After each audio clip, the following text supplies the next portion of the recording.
Insurance company কিন্তু টাকা ফেরত দিতে পারছে না। অনেক ইন্স্যুরেন্স কোম্পানি, 20টারও অধিক কোম্পানি এরকমই হবে, তাই না?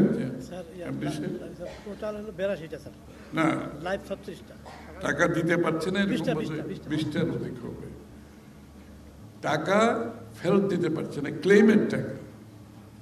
একটা মানুষ যখন একটা ইন্স্যুরেন্স করে, এটা তার সিকিউরিটির জন্য করে, তার নিরাপত্তা, জীবনের নিরাপত্তা, অর্থনৈতিক নিরাপত্তা, তার পরিবারের নিরাপত্তার জন্য ইন্স্যুরেন্স করে।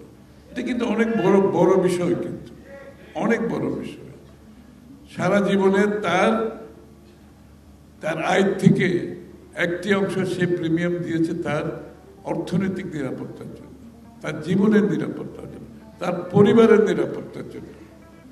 সেই জায়গাটা যখন বাধাগ্রস্ত হয় দুর্নীতির কারণে, লুটপাটের কারণে, আপনি চিন্তা করেন সেই পরিবারের অবস্থা কি হয়।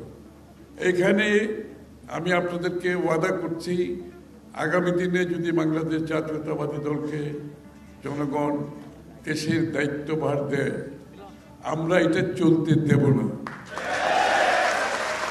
এবং এইখানে এই সমস্ত জায়গায় বড় ধরনের সংস্কার হবে। রেগুলেটরি বডিগুলোকে শক্তিশালী করতে হবে, নিরপেক্ষ করতে হবে, দলীয় কর্মকাণ্ডের দলীয়করণ থেকে বাইরে রাখতে হবে, প্রফেশনালি চালাতে হবে।